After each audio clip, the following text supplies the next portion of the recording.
نماز کے حقوق کے حوالے سے بات چل رہی تھی۔ عرض کیا گیا کہ نماز کا پہلا حق یہ ہے کہ طہارت یعنی پاکی کا اہتمام کیا جائے۔ پاکی کے اہتمام کا پہلا حصہ یہ کہ استنجا صحیح طرح کیا جائے، اور دوسرا حصہ یہ کہ آدمی وضو کا صحیح طرح اہتمام کرے، کامل درجے کا وضو کرے۔ کسی آدمی کو اگر حدث اصغر لاحق ہو جائے، اس نے پیشاب کر لیا، پخانہ کر لیا، ریح خارج ہو گئی، ایسے آدمی کا وضو ٹوٹ جاتا ہے، اس کو وضو کرنا پڑتا ہے جب نماز صحیح ہوتی ہے۔ تو جیسے انسان کو حدث اصغر لاحق ہوتا ہے اور نماز میں اس پر لازم ہے کہ وہ حدث اصغر سے پاک ہو، تو ایسے ہی اس پر یہ بھی لازم ہے کہ وہ حدث اکبر سے بھی پاک ہو۔ حدث اکبر کا مطلب یہ ہے کہ کسی آدمی کو فرض کرے احتلام ہو گیا تو اس پر غسل جنابت آ گیا، یا اس نے بیوی کے ساتھ ازدواجی تعلقات قائم کیے تو اس پر بھی اس پر غسل لازم ہو جاتا ہے، یا کسی خاتون کو مخصوص ایام اس کے شروع ہو گئے، حیض آ گیا، نفاس آ گیا، اس پر بھی غسل لازم ہو جاتا ہے۔ یہ غسل فرض غسل ہے۔ ایک تو آدمی اس لیے غسل کرتا ہے کہ گرمی بہت ہو رہی ہے، یا کافی دن ہو گئے ہیں غسل نہیں کیا، یا جمعے کا دن آ گیا چلو غسل کر لیتے ہیں، ایک الگ چیز ہے۔ مگر میں عرض کر رہا ہوں کہ ایک غسل ہوتا ہے غسل جنابت، یہ فرض اور لازم درجے کا غسل ہے۔ غسل جنابت، آدمی کو جنابت لاحق ہو جائے تو غسل کرنے میں جلدی کرنی چاہیے، زیادہ تاخیر نہ ہو۔ ہاں کبھی مجبوری بن جاتی ہے، رات کو غسل کی حاجت پیش آ گئی، وہ چاہتا ہے کہ فجر کی نماز تک میں سو جاؤں، سو جائے، مگر نماز ضائع نہ ہو، نماز سے پہلے پہلے غسل کرنا ہوگا۔ اور جو آدمی وضو کر کے سو جائے، یوں سمجھو جیسے یہ غسل کے قائم مقام ہے، یہ ناپاکی کی حالت میں گویا نہیں سویا ہوا۔ قائم مقام ہونے کا یہ مطلب قطعاً نہیں کہ اس کو غسل کی ضرورت نہیں رہے گی اور اس نے وضو کر لیا۔ قائم مقام ہونے کا معنی یہ ہے کہ جیسے آدمی کو طہارت کے ساتھ سونا چاہیے، تو اس نے غسل تو نہیں کیا لیکن وضو کر لیا۔ تو جو لوگ غسل جنابت میں قدر تاخیر کرنا چاہتے ہیں، صبح فجر کے ٹائم اس کو نماز کے بعد ضرورت پڑ گئی غسل کی، اب وہ چاہتا ہے کہ میں ظہر کے نماز سے پہلے غسل کروں گا، تو وہ وضو کر کے سو جائے، تو یہ گناہگار نہیں ہوگا، اس تاخیر کی وجہ سے وہ گناہگار نہیں ہوگا۔ بعض لوگ ویسی ان کی عادت ہوتی ہے نعوذ باللہ کہ وہ غسل جنابت کی حالت میں ہر وقت رہتے ہیں، یہ بہت بڑا گناہ ہے، گناہ کبیرہ ہے۔ اللہ کی زمین میں جو لوگ منحوس کہلاتے ہیں ان میں ایک وہ شخص بھی ہے جو جنابت کی حالت میں ہو اور غسل اس پر فرض ہو اور وہ غسل نہ کرتا ہو۔ میں پہلے یہ سمجھتا تھا کہ ایسا نہیں ہے کہ غسل انسان پر لازم ہو اور نہ کرتا ہو۔ تو ایک دفعہ تبلیغی جماعت میں جانے کا اتفاق ہوا، میں نے زندگی میں پہلی مرتبہ یہ منظر دیکھا کہ جس آدمی کو ہم کہتے ہیں نا کہ جی آپ مسجد میں تشریف لے آئیں، جماعت آئی ہے، وہ کہتا جی میرا جسم پاک نہیں ہے، میں نہیں آ سکتا ہوں، مجھ پر غسل لازم ہے، تو میں نے غسل نہیں کیا تو لہذا میں مسجد میں نہیں آ سکتا۔ دوسرے سے ملتے وہ بھی یہی کہتا، تیسرے سے، میں نے کہا حیرت کی بات ہے، ان کو مسئلہ معلوم ہے کہ جنابت کی حالت میں رہنا اچھی بات نہیں ہے اور مسجد میں اس کیفیت میں جانا ٹھیک نہیں ہے، پھر بھی نہیں غسل کرتے۔ یعنی محلے میں ایک بڑی مقدار ایسے ہی لوگوں کی ملی، بالآخر مشورے میں امیر صاحب نے یہ طے کیا کہ چلو ان کے لیے مسجد میں آنا صحیح نہیں ہے تو اس کمرے میں تو آ سکتے ہیں، تو مسجدوں کے ساتھ بعض جگہ ڈیرے بنے ہوتے ہیں، ان سارے ناپاک لوگوں کو پھر ہم نے ڈیرے میں جمع کیا اور ان کے ساتھ وہاں بات چیت کی کہ بھائی یہ شریعت کے احکامات میں سے یہ بھی ایک مسئلہ ہے کہ غسل جلدی کرنا چاہیے۔ 3 دن 4 دن، بلکہ بعض علاقوں میں واللہ عالم سنا کہ وہ سردیوں میں غسل کرتے ہی نہیں، البتہ وہ گرہ لگاتے رہتے ہیں کہ کتنے غسل ہم پر لازم ہو گئے، اس کے بعد پھر اکٹھا ہی کر لیں گے سب کی نیت کر کے۔ یہ جہالت کی بات ہے۔ غسل دیکھو، آدمی کو جس حال میں موت آتی ہے اسی حال میں وہ اٹھایا جاتا ہے، تو اگر کوئی آدمی غسل جنابت کی حالت میں ہے، اس پر غسل فرض اور لازم ہے، نہیں کیا اور موت آ گئی، تو ایسا شخص گویا ناپاکی کی حالت میں مرا۔ ناپاکی کی حالت میں تو پھر نیک فرشتے تو نہیں آئیں گے، پھر تو روح قبض کرنے والے فرشتے دوسرے آئیں گے۔ تو اس لیے انسان کا کیا پتہ چلتا ہے کہ کب اس کا انتقال ہو جائے، کب دنیا سے چلا جائے۔ تو اس طرح غسل کی حالت میں رہنا دیر، خواتین میں بھی یہ سستی اور کاہلی پائی جاتی ہے کہ فرض کریں وہ 2 بجے 1 بجے پاک ہو گئیں حیض سے، تو انہیں چاہیے نا کہ فوراً غسل کریں، نماز پڑھیں، آرام سے چلو 4 بجے غسل کر لیں گے، عصر کی نماز پڑھ لیں گے، زور کی چلی گئی۔ اور اس کا حالانکہ اگر حیض کا وقت ختم ہوا ہے اور ظہر کی نماز میں اتنا وقت باقی ہے کہ 4 رکعتیں پڑھی جا سکتی ہیں، بس اس پر یہ نماز پڑھنی لازم ہے، اس کو پڑھنی پڑے گی، نہیں پڑھی تو بعد میں قضا کرنی پڑے گی۔ خیر بات لمبی ہوگی، جو میں بات عرض کرنا چاہ رہا ہوں وہ یہ کہ غسل جنابت ایک ایسا غسل ہے کہ جس میں انسان کو اس نجاست کی حالت میں زیادہ دیر نہیں رہنا چاہیے، ضرورت کے درجے میں تاخیر ہو جائے تو کوئی بات نہیں۔ تاہم یہ مسئلہ بھی ذہن میں رہنا چاہیے کہ رمضان شریف میں غسل کی حاجت ہو گئی اور سحری کا وقت ہے، 2 ہی کام ہو سکتے، 2 میں سے ایک ہی کام ہو سکتا ہے، یا غسل کر لے یا سحری کھا لے، تو وقت کم ہے، تو کوئی بات نہیں، ایسے آدمی کو چاہیے کہ وہ کلی کر لے، ہاتھ دھو لے، اور زیادہ سے زیادہ وقت ہو تو وضو کر لے، ورنہ وہ بھی نہ کرے، کلی کر لے، ہاتھ دھوئے اور سحری کر لے، اسی حالت میں سحری ہو جائے گی۔ عورت ہے، اس کو اسی حیض کی کیفیت میں بچے کو دودھ پلانا ہے تو کوئی بات نہیں، وہ بچے کو دودھ پلا سکتی ہے، اور مرد ہو یا عورت وہ اس کیفیت میں سحری کھا سکتے ہیں۔ نماز سے پہلے غسل کر لیا جائے۔ غسل جنابت کی حالت میں یا حیض کی حالت میں قرآن مجید کو ہاتھ لگانا بھی منع ہے، لا یمسہ الا المطہرون، اور اس کی تلاوت کرنی بھی منع ہے، زبانی بھی تلاوت نہیں کر سکتے۔ وضو اگر آپ کا نہیں ہے، غسل کی حاجت نہیں، وضو نہیں ہے، تو آپ ہاتھ تو جب بھی نہیں لگا سکتے، لیکن یہ کہ زبانی تلاوت کر سکتے ہیں۔ بہت سارے لوگ وضو نہیں ہے، قرآن کی تلاوت کر رہے ہوتے ہیں زبانی ہاتھ لگائے بغیر۔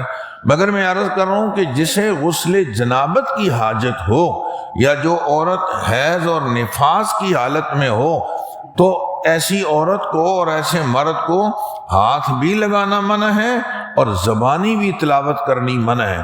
مسجد میں بھی ایسے آدمی کے لیے آنا جائز نہیں، مسجد سے یوں گزرنے کی بھی اجازت نہیں۔ یہی وجہ ہے کہ اعتکاف والوں کو باہر نہیں جانا چاہیے، مسجد کی حدود میں رہنا چاہیے، اور گرمی لگ رہی ہے غسل کر لیں، یا ویسی دل چاہ رہا ہے غسل کر لیں، تو اس کی اجازت نہیں ہے، وہ اعتکاف میں بیٹھا ہوا ہے۔ لیکن اگر غسل جنابت کی حالت ہو جائے تو اس کو چاہیے کہ جائے اور جا کر باہر غسل کر کے واپس آئے۔ غسل جنابت کی حالت میں مسجد میں رہنا اعتکاف کی حالت میں بھی صحیح نہیں ہوگا۔ جس طریقے سے کامل وضو جب ہوگا جب فرائض کے ساتھ ساتھ سنتوں کی ادائیگی ہو، فرض بھی پورے ہوں، ورنہ تو وضو نہیں ہوگا، سنتیں بھی ادا ہوں تاکہ اعلیٰ درجے میں وضو ہو جائے۔ سو غسل کا بھی یہی مسئلہ ہے کہ اس کے فرائض کے ساتھ ساتھ سنتوں کا بھی اہتمام کیا جائے۔ اگر فرائض میں کوئی کمی رہ گئی تو غسل ہی کوئی نہیں ہوگا، اور سنتوں میں کمی رہ گئی تو کمال درجے میں کمی آ جائے گی، غسل البتہ اس کا ہو جائے گا۔ سو یاد رکھیں کہ غسل میں 3 فرض ہیں اور 5 سنتیں ہیں، 3 فرض ہیں اور 5 سنتیں ہیں۔ فرائض میں پہلا فرض ہے کلی کرنا۔ آدمی روزے کی حالت میں ہو تو پھر کلی کر لے، جیسا کہ وضو کے لیے کلی کرتے ہیں، اور اگر روزے کی حالت میں نہ ہو تو غرارے کر لے اچھے انداز سے، یا وہ منہ میں پانی ڈالے۔ اور ناک میں پانی ڈالنا، وہ نرم ہڈی تک پانی جانا چاہیے، لیکن اگر روزے کی حالت میں ہو تو جیسے وضو میں بس ناک میں پانی ڈالتے ہیں اتنا ڈال لے، بہت زیادہ اوپر پھر نہ چڑھائے پانی کو، کہیں یہ روزہ اس سے متاثر نہ ہو جائے۔ تو پہلا فرض ہوا کلی کرنا، دوسرا فرض ہوا ناک میں پانی ڈالنا، اور تیسرا فرض یہ ہے کہ پورے جسم پر پانی اس طرح بہا دیا جائے کہ جسم کا کوئی بھی حصہ خشک نہ رہے، بال کے برابر بھی جگہ خشک نہیں رہنی چاہیے، وہاں تک پانی پہنچنا چاہیے۔ اگر عورت کے بال بڑے بڑے ہیں اور گچھا اس نے باندھا ہوا ہے، مینڈیاں کی ہوئی ہیں، جب بھی اس کے بالوں کی جڑوں میں پانی پہنچنا چاہیے۔ اس مینڈیاں کھولنی ضروری نہیں ہوں گی، لیکن بالوں کی جڑوں تک پانی پہنچنا چاہیے۔ مرد کے اگر بڑے بڑے بال ہیں تو سارے بالوں کو دھونا ضروری ہوگا، اور جب اس کی جڑوں تک بھی پانی پہنچانا ضروری ہوگا، اور بالوں کو بھی گیلا کرنا ضروری ہوگا۔ حضرت علی رضی اللہ تعالیٰ عنہ فرمایا کرتے تھے، جب ہی تو میں اپنے سر کا دشمن ہو گیا ہوں، ہمیشہ گنجے رہتے تھے، حلق کرواتے تھے ہر وقت، اور تھوڑے سے بال بڑے ہوئے فوراً حلق کرواتے تھے کہ بھئی یہ غسل میں بد احتیاطی ہو جائے گی، آپ کی غسل پورا نہیں ہوا، کسی جگہ پانی پہنچانا تھا نہیں پہنچا سکے تو غسل نہیں ہوا تو نماز نہیں ہوئی۔ نہ صرف یہ کہ آپ کی نماز نہیں ہوئی، آپ کے لیے تلاوت کرنی بھی جائز نہیں ہے، آپ کے لیے تو قرآن مجید کو ہاتھ لگانے کی بھی اجازت نہیں ہے، آپ زبانی تلاوت نہیں کر سکتے، اس لیے غسل جنابت بڑی احتیاط کے ساتھ کرنا چاہیے۔ تو یہ 3 فرض ہیں۔ غسل جنابت میں جو 5 سنتیں ہیں، پہلی سنت نیت کرے آدمی کہ میں اس لیے غسل کر رہا ہوں تاکہ میں پاکیزہ ہو جاؤں۔ اس میں کوئی الگ سے مخصوص دعا پڑھنے کے لیے نہیں ہے۔ بعض لوگ غسل کے بعد کلمہ پڑھ کے اپنے اوپر پھونک رہے ہوتے ہیں، اب میں پاک ہو گیا ہوں، اس کی بھی کوئی ضرورت نہیں ہے، بس آدمی کی نیت میں اتنی بات کافی۔ اچھا یہ نیت نہیں بھی کرے گا پھر بھی غسل ہو جائے گا۔ ایک آدمی کسی کنویں میں گر گیا، سارا ہی گیلا ہو گیا اور باہر نکلا، کلی کر لی، ناک میں پانی ڈال دیا، بس کافی ہے، اس کا غسل ہو گیا، اگرچہ اس نے کوئی نیت نہیں کی، لیکن نیت کر لینا سنت ہے کہ میں پاکی کی نیت کرتا ہوں۔ نمبر 2، دونوں ہاتھ کلائی تک دھو لے، دونوں ہاتھ کلائی تک دھو لے۔ اور نمبر 3، استنجا کر لے۔ استنجے میں یہ تفصیل یاد رکھیں کہ جسم میں جہاں کہیں بھی گندگی لگی ہوئی ہے، نجاست لگی ہوئی ہے، اس کو بھی دھو لے، اور پیشاب کی جگہ کو دھونے سے پہلے بہتر ہے کہ پیشاب بھی کر لے۔ پیشاب کرنے کا فائدہ یہ ہوگا کہ پیشاب کی نالی میں اگر کچھ گندگی، منی کے کچھ اثرات لگے ہوئے ہوں گے اور کچھ رہ گئے ہوں گے تو پیشاب کے ساتھ وہ نکل جائیں گے۔ ایسا نہ ہو کہ یہ پیشاب نہیں کیا، بعد میں کچھ قطرے اندر جب وہ رکے ہوئے تھے وہ اب نکلے، تو یہ پھر صحیح نہیں ہوگا۔ اس لیے میں نے عرض کیا کہ وہ استنجا کرنے سے پہلے پیشاب بھی کر لے، جسم میں جہاں گندگی لگی ہوئی ہے اس کو بھی دھو لے، اور پھر استنجا کر لے، جیسا کہ وضو سے پہلے آدمی استنجا کرتا ہے۔ اور نمبر 4، وضو کرنا، وضو بھی کر لے آدمی۔ غسل ابھی شروع نہیں ہوا، اس سے پہلے وہ وضو کر رہا ہے، جیسا کہ نماز کے لیے وضو کیا جاتا ہے۔ ہاں آپ یہ سمجھتے ہیں کہ پانی نیچے جمع ہو رہا ہے، پرانے زمانہ میں ایسے سسٹم نہیں تھے جو آج ہیں، تو پانی نیچے جمع ہوتا رہتا تھا، تو پھر آدمی تمام اعضائے وضو دھو لے، پاؤں نہ دھوئے، پاؤں آخر میں دھوئے، وہاں سے ہٹ جائے، سائڈ پہ ہو جائے جو گندا پانی، تاکہ وہاں جمع جہاں ہے وہاں سے آپ کنارے ہو جائیں، اب اپنے پاؤں کو بھی دھو لیں۔ تو وضو کر لینا چاہیے۔ یاد رکھیں اگر اس نے وضو نہیں بھی کیا تو غسل کے ضمن میں اس کا وضو ہو بھی جائے گا، اور غسل کے ضمن میں وضو جب ہو جائے، یا پہلے بھی کیا پھر غسل بھی کر لیا، وضو ہو گیا۔ کچھ لوگ اس کے بعد پھر بھی وضو کرتے رہتے ہیں، جمعے کا غسل کر کے یہاں لین لگی ہوتی ہے وضو کرنے والوں کی۔ میں نے ایک دفعہ کہا یہ آپ لوگ غسل نہیں کر کے آئے، آج جمعے کا دن ہے، غسل تو کیا ہے، پھر وضو کس لیے کر رہے ہو؟ کہ بھائی وضو تو کریں گے، وضو کے بغیر تھوڑی نماز ہوتی ہے۔ میں عرض کر رہا ہوں کہ غسل کے ضمن میں، غسل کے ساتھ ساتھ آپ کا وضو ہو گیا، اب پھر بھی اگر وضو کریں گے تو گناہگار ہوں گے۔ یہ اسراف ہے۔ کیوں؟ ایک دفعہ جب بندہ وضو کر لے تو اس کو کوئی نہ کوئی عبادت ایسی کر لینی چاہیے جو وضو کے بغیر کرنی صحیح نہیں ہے۔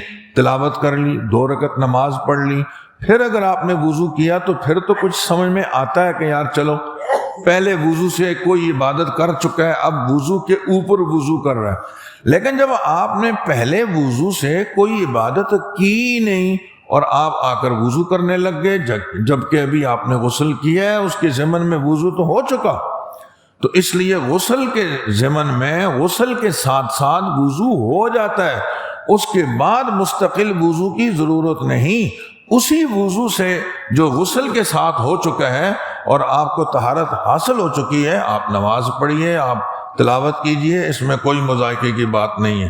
اور 5ویں سنت یہ ہے کہ پورے بدن پہ 3 دفعہ پانی بہایا جائے۔ دائیں سائڈ سے آدمی شروع کر دے، پہلے سر پہ پانی ڈالے اور جب وہ اس طرح پانی بہائے کہ جسم کا کوئی بھی حصہ خشک نہ رہے۔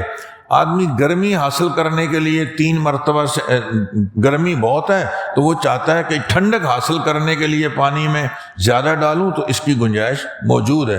لیکن جیسے وضو کر رہا ہے تو ایک ضابطے کے تحت اس کو اتنا ہی استعمال کرنا چاہیے، خام خواہ پانی کو ضائع نہیں کرنا چاہیے۔